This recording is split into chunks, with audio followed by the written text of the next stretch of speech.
বিসমিল্লাহির রহমানির রহিম। আসসালামু আলাইকুম, আদাব। আজকে আমি কথা বলবো খুব স্বাভাবিকভাবেই ভারতের নতুন নিষেধাজ্ঞা নিয়ে।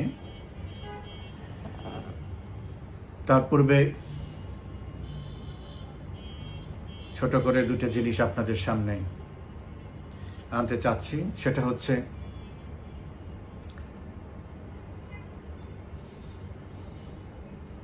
জুনের ৮ তারিখে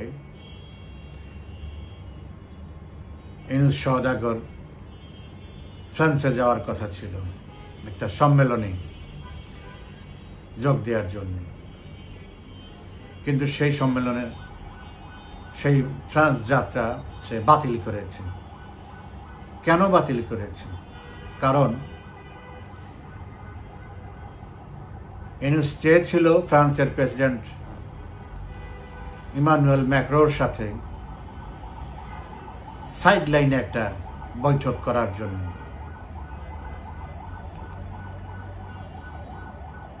কিন্তু ম্যাক্রো শর্ত দিয়েছে যদি এয়ারবাস কিনে তাইলে আমার সাথে দেখা করতে পারবে, আর সাথে আমার সাথে দেখা করার দরকার নেই। কিন্তু ইউনূস তো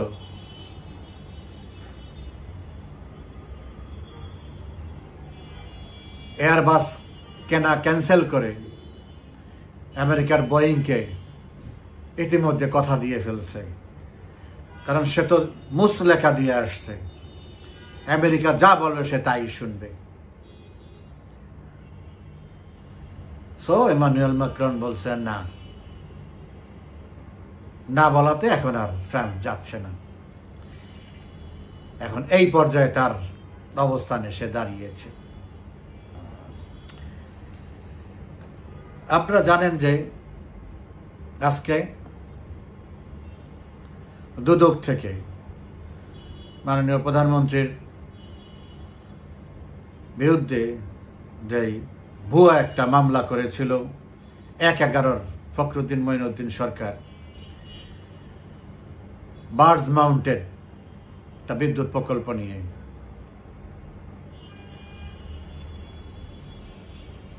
প্রধানমন্ত্রী সেটা আইনের যথাযথ নিয়ম অনুসরণ করে হাইকোর্ট পর্যন্ত গিয়ে তারপর হাইকোর্ট তথ্যপত্রের ভিত্তিতে এই মামলা খারিজ করে দিয়েছে। এখন দুদক মানে কি? ইউনূস সেই মামলা, মৃত মামলাকে জীবিত করার জন্য আপিল বিভাগে অনুমতি চেয়েছে।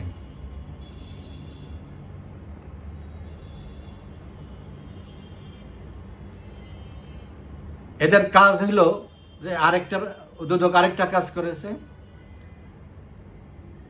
প্রধানমন্ত্রীর সম্পদ কোথায় কি আছে এটা খুঁজে দেখার উদ্যোগ নিয়েছে। গত ৯ মাসে কি করছে, গত ৯ মাস ৯.৫ মাসে এরা কি করেছে? এরা তো এই কাজই করেছে।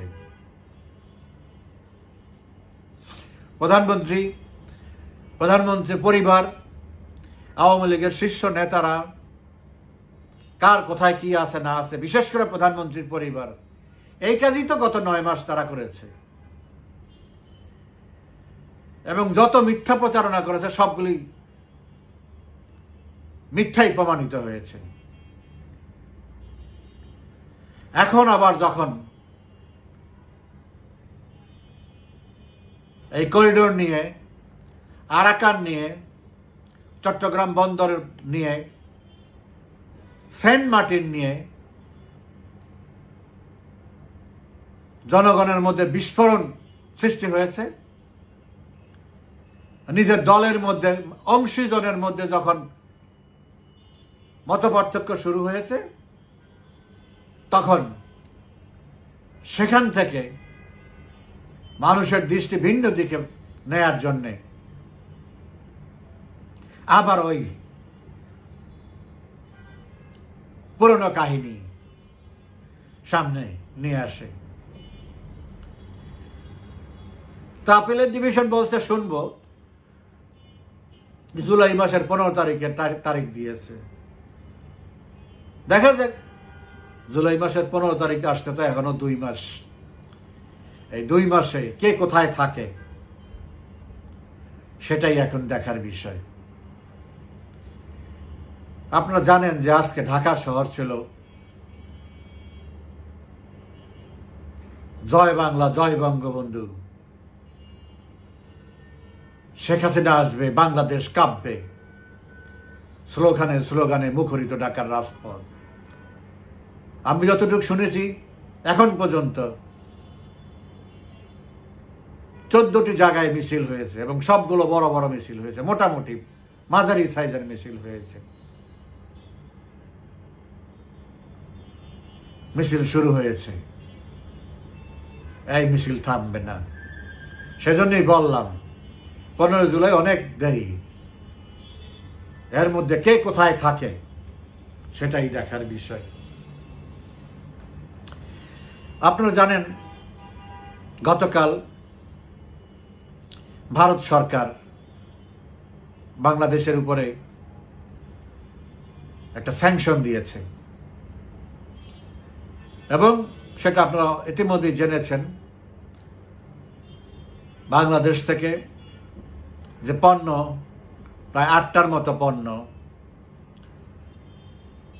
গার্মেন্টস, রেডিমেড গার্মেন্টস, তারপরে বিভিন্ন খাদ্য পণ্য, বেকারি আইটেম, ফার্নিচার, এসব মিলে মোটামুটি গত বছরে আমাদের এখান থেকে $157 কোটি রপ্তানি হয়েছে। তার 3 ভাগের 1 ভাগ হলো গার্মেন্টস, বাকিটা অন্যান্য জিনিস। এগুলোর স্যাংশনটা হয়েছে বন্দর দিয়ে, মানে স্থল বন্দর দিয়ে যাবে না, যদি যেতে হয় নদী বন্দর দিয়ে যাবে, যেটার ট্রান্সপোর্ট কস্ট অনেক বেশি এবং সময় অনেক বেশি। এখানে যেমন 3 দিনে, আজকে শুনলাম যে প্রাণের সবচেয়ে বেশি, এককভাবে কোনো কোম্পানির মাল যায়, সবচেয়ে বেশি প্রাণের মাল যায় আমাদের এখান থেকে। তারা বলল যে মাত্র 1 দিনে, সকালে ট্রাক গেলে বিকালে, সকালের ট্রাক লোড হলে বিকালেই ওখানে ইন্ডিয়াতে চলে যায়। সেই মাল যদি কলকাতা বন্দর হয়ে পাঠাতে হয় 10 থেকে 12 দিন লাগবে। প্লাস কলকাতা থেকে আবার 7 সিস্টারে, নর্থ ইস্ট ইন্ডিয়াতে, আসাম, মিজোরাম, ত্রিপুরা, এই সমস্ত আসতে হলে 16-17 ঘন্টা লাগবে ট্রাকে, অনেক এক্সপেন্সিভ হয়ে যাবে। এখন কথা হচ্ছে যে ভারত যে আমাদের কাছ থেকে জিনিসগুলো নেয়, আমি আমার আরো কয়েকটা এপিসোডে বলেছিলাম যে ভারত এমন কোনো পণ্য আমাদের কাছ থেকে নেয় না যেটা তাদের খুব দরকার। তাহলে নেয় কেন? নেয় হচ্ছে যে ব্যবসায়ীরা নেয়, ওখানকার স্থানীয় ব্যবসায়ীরা নেয়। কেন নেয়? দেখেন, আপনি যদি একটা দোকানে যান, আপনি যদি সাবান কিনতে যান, দেখবেন যে ওখানে অন্তত 5-7 রকমের সাবান আছে। কিছু আছে মাসে 2টাও চলে না বা 5টাও চলে না, আর কিছু আছে ডেলি 50টা চলে। এখন যারা ব্যবসা করে তাদের কাজ হলো যে কাস্টমারের সামনে অপশন বেশি রাখা, দোকানের শো বাড়ে। অপশন থাকলে কাস্টমার তখন এটা মনে করে না যে না, আমাকে একটাই নিতে হবে। তার কাছে দেশি আছে, বিদেশি আছে, শ্রীলঙ্কার আছে, বাংলাদেশের আছে, নেপালের আছে, ভুটানের আছে, বিভিন্ন জায়গারই আছে, ইন্দোনেশিয়ার আছে, তাদের দেশিটা আছে। কাস্টমার যেটা নেয় কাস্টমারের চয়েসের জন্য। আর আমরা যেটা আনি,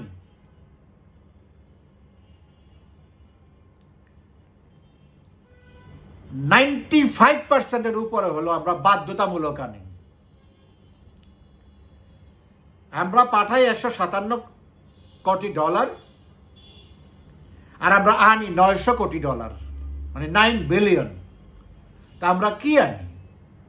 আমরা তো র মেটেরিয়ালস বেশি আনি, তুলা, সুতা, বিভিন্ন আইটেম, বিশেষ করে গার্মেন্টসের, ওভেন নিট দুইটারই, তারপরে অন্যান্য জিনিস, কসমেটিক্স অমুক সমুক। এখন ভারতের কসমেটিক্সের কোনো বিকল্প তো আমাদের এখানে নাই। আমরা আনতে পারবো ফ্রান্সের থেকে, আর পাকিস্তান তো নিজেরাই নেয় ভারত থেকে। তো ফ্রান্সের জিনিস তো যারা ফ্রান্সের জিনিস ইউজ করে বাংলাদেশে, তারা তো আর ইন্ডিয়ান জিনিস ইউজ করে না। ইন্ডিয়ান জিনিস ইউজ করে মধ্যবিত্ত, নিম্নবিত্ত, যারা কম পয়সার মানুষ আয় করে তারা। তাই ইন্ডিয়ার প্রোডাক্টের তো কোনো বিকল্প আমাদের দেশে নাই। তো অনেকে শুনি যে এমন বাণিজ্য উপদেষ্টা বশির আজকে কি বলছে, তাকে সাংবাদিকরা জিজ্ঞেস করেছে, সে বলছে আমি জানি না। সে যখন বলছে আমি জানি না, এই মিথ্যুকে যখন বলছে আমি জানি না, তখন কয়েকশো ট্রাক আখাউড়া, বেনাপোল, অন্যান্য বন্দরে আটকা পড়ে আছে, কয়েকশো। গার্মেন্টসেরই আছে 150 ট্রাকের উপরে, তারপর অন্যান্য আইটেম তো আছেই। গার্মেন্টস তো যায় 1/3, 3 ভাগের 1 ভাগ, আরো 2%, তার মানে আরো কয়েকশো বিভিন্ন। সে বলে আমি জানি না, আমাদের কাছে আমরা এখনো অফিসিয়ালি জানি না। তোমাদেরকে তো অফিসিয়ালি জানাবে না, বা ইন্ডিয়া এখন আর তোমাদেরকে মানে পাত্তা দেয় না, তোমাদেরকে সরকার মনে করে না। তাদের মতো তারা সিদ্ধান্ত নিয়ে তারা তাদের পটে জানিয়ে দিচ্ছে মাল ঢুকবে না। কিন্তু যদি একটা গ্রহণযোগ্য সম্মানজনক সরকার এই দেশে থাকতো, তাইলে জিজ্ঞেস বলতো, সিদ্ধান্ত নেওয়ার আগে আলোচনা করত, আর সিদ্ধান্ত নিল, সিদ্ধান্তটার সাথে সাথে একটা ইমেল করে জানাই দিত যে দিস আওয়ার ডিসিশন। 24 ঘন্টা পার হয়ে গেছে, এখন পর্যন্ত তারা চিন্তাও করে না যে বাংলাদেশ সরকারকে জানাতে হবে, কারণ বাংলাদেশ সরকার তো অবৈধ সরকার। আর এডুক যতক্ষণ পর্যন্ত থাকবে, ভারত তাকে 2 পয়সা দিয়ে পাত্তাও দিবে না। এবং আমি তো আমার আরো কয়েকটা বিষয় আপনারা যদি দেখে থাকেন, লক্ষ্য করেছেন, বলেছি আমি যে একের পর এক তারা স্টেপ নিতেই থাকবে, যতক্ষণ না পর্যন্ত ইউনূস ওই চেয়ার দখল করে বসে থাকবে, ততক্ষণ পর্যন্ত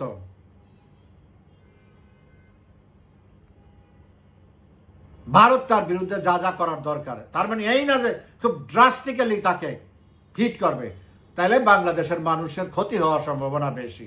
সেই কারণে তারা অনেক কিছু করতেছে না। ইউনূসের মতো গভর্নমেন্ট হইলে বহু আগেই বহুত ঘটনা ঘটায় ফেলতো, কিন্তু Bharat is a responsible country. তারা কোনো দেশ থেকে শুনতে চায় না তুমি এটা কি করলা, এরকম একটা গরিব দেশ বা এরকম একটা দেশ তাকে তুমি এরকম একটা বিপদে ফেলে দিলা, এই কথাটা শুনতে চায় না। এই আত্মমর্যাদাটা আছে বিদায় এখন পর্যন্ত খুব স্লোলি তারা আগাচ্ছে এবং আগাইতেই থাকবে।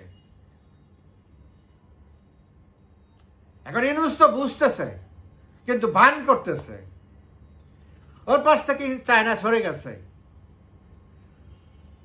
কারণ চায়না বুঝছে যে চায়নার সাথে সে চিট করছে, ডুয়েল পলিটিক্স করতে চাইছে। সে নিজে পলিটিশিয়ানই না, সে পলিটিক্স করতে চাইছে, যার জন্য ধরাটা খাইছে।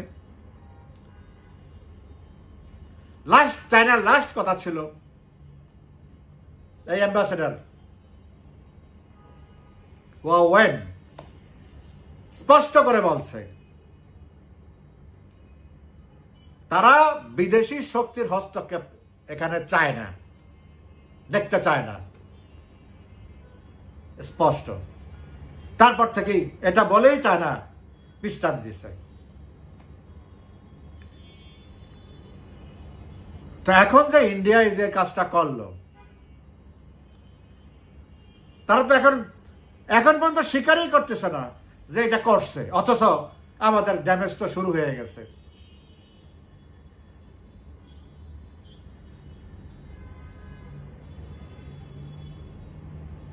আপনারা দেখেছেন কয়েকদিন আগে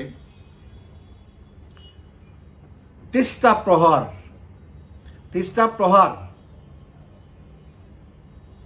প্রহার মানে কি? আঘাত করা। আবার তিস্তা বলছে এখানে একটা মহড়া হয়েছে এবং বেশ লম্বা মহড়া হয়েছে এবং সেখানে তারা বেশ অত্যাধুনিক বেশ কিছু অস্ত্র তারা সেখানে এক্সারসাইজে অ্যাপ্লাই করেছে, ইনভলভ করেছে। হঠাৎ করে এই মহড়ার একটা সিগনিফিকেন্স আছে।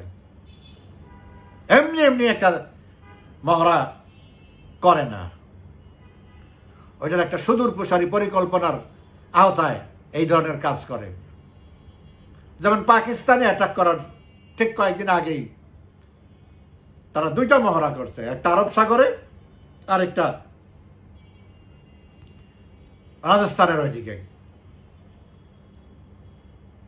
আমি বলি না যে না ভারত আমাদেরকে অ্যাটাক করবে, এটা কখনোই করবে না, করতে হবে না, প্রয়োজন নাই। But it's a signal, it's a signal. যেহেতু বলছে আমরা প্রস্তুত, আমাদেরকে জিততে হবে যুদ্ধে, এই জন্য সিগন্যাল দেওয়া রাখলো যে তুমি প্রস্তুতি নিতে থাকো, আরো প্রস্তুতি নাও। তারপরে এই স্যাংশনের ঘটনা ঘটাইল। ইউনুসের তো কিছু যায় আসে না। আমি তো আগেও বলতেছি ওনার তো কিছু যাবে আসবে না। এই দেশ যদি ধ্বংস হয়ে যায় তার কিছু যাবে আসবে না।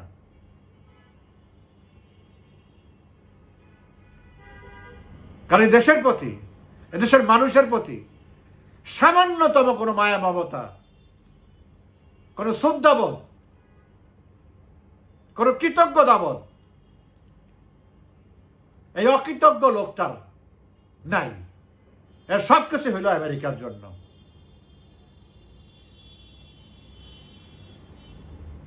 এখান থেকে টাকা নিয়ে আমেরিকা সাম্রাজ্য বানাইছে, তার মায়া হইল সেই জন্য।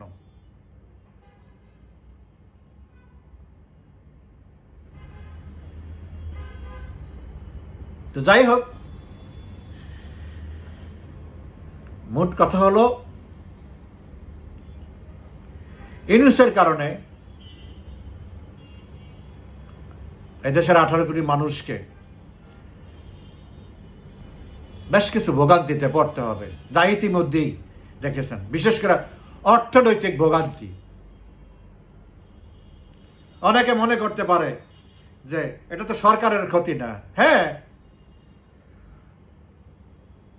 যে সমস্ত ব্যবসায়ীরা ভারতকে কেন্দ্র করে শত শত হাজার হাজার কোটি টাকা ইনভেস্ট করে ব্যবসা বাণিজ্য দাঁড় করিয়েছে, 2011 সালে মাননীয় প্রধানমন্ত্রী শেখ হাসিনা ভারতের কাছ থেকে আদায় করে নিয়েছে বাংলাদেশের সমস্ত পণ্য বিনা শুল্কে, ট্যাক্স ফ্রি ভারতে ঢুকবে। এর চেয়ে বড় অপরচুনিটি আর কি হতে পারে? কিন্তু আমরা তো ভারতকে বলি নাই যে তোমার সব কিছু বাংলাদেশে বিনা ট্যাক্সে ঢুকতে পারবে।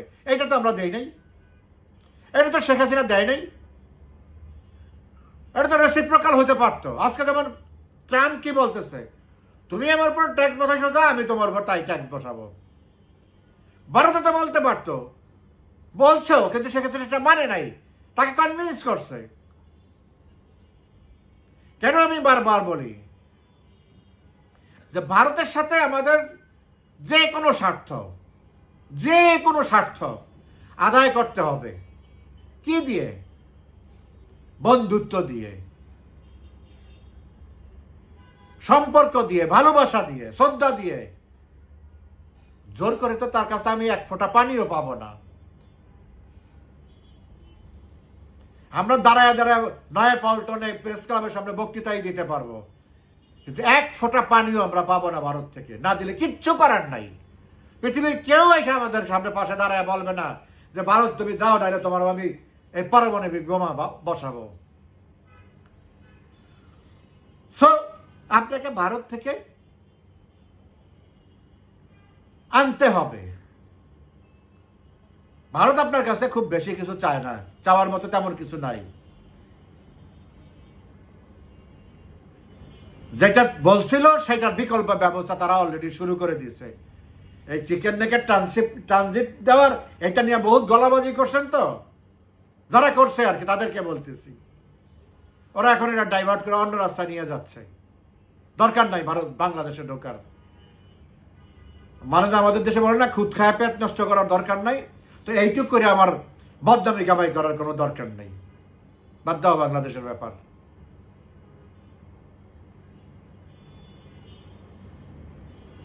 যারা লাফাইছে ভারতীয় পণ্য বর্জন করো, বর্জন করো, ভারতকে দেখায় দাও, শিখাইয়া দাও, ফারাক্কার সামনে ফারাক্কা দাও,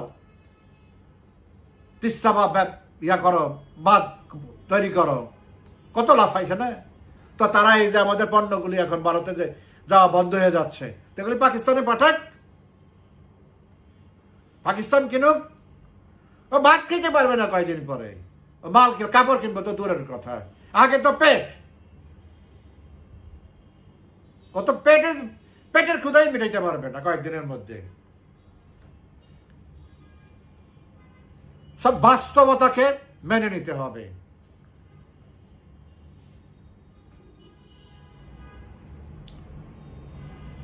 আমি আমার দেশের স্বার্থ বিসর্জন দেওয়া দেশপ্রেমিক সাজার কোনো মানে হয় না। এটা দেশপ্রেমিক না, এটা দেশদ্রোহিতা। যার কাছে আমার স্বার্থ, যার কাছ থেকে পেলে আমি উপকৃত হই, তাকে আমি বিরোধিতা করে, এটা দেশপ্রেমিকের কাজ না, এটা দেশদ্রোহিতার কাজ। আলটিমেটলি দেশের ক্ষতি হয়েছে এবং হবে।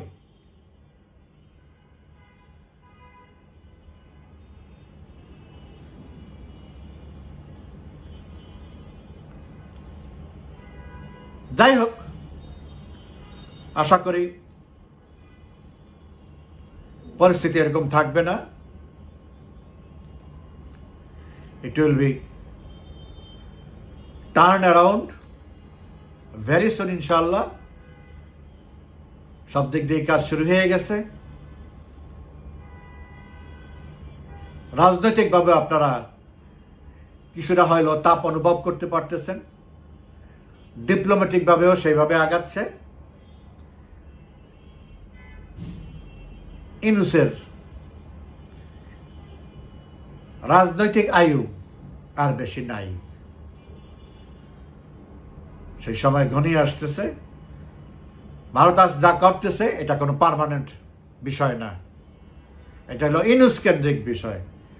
বাংলাদেশের মানুষকে তারা শত্রু মনে করে না। এই কয়েকজন তৌহিদি জনতা লাফায়, এগুলি তারা হাস্যরস করে। এরা এখন সুযোগ বুঝে লাফায়, আবার সময় আসবে গর্তে ঢুকে যাবে, এদের কেউ খুঁজে পাওয়া যাবে না। এটা ভারতও বুঝে। সো এগুলি নিয়ে কেউ মাথা ঘামায় না, চিন্তাও করে না। ইউনূস নাই, ইনশাআল্লাহ সবকিছু আবার ঠিক হয়ে যাবে এবং সেইভাবেই সবকিছু তৈরি হচ্ছে। আপনারা দোয়া করেন শুধু মাননীয় প্রধানমন্ত্রী সুস্থ থাকে, আল্লাহ যেন তাকে দীর্ঘায়ু করে। আমরা আবার ঘুরে দাঁড়াবো, বাংলাদেশ আবার তার ফুল স্পিডে সামনে এগিয়ে যাবে ইনশাআল্লাহ। ভালো থাকবেন সবাই, ধন্যবাদ।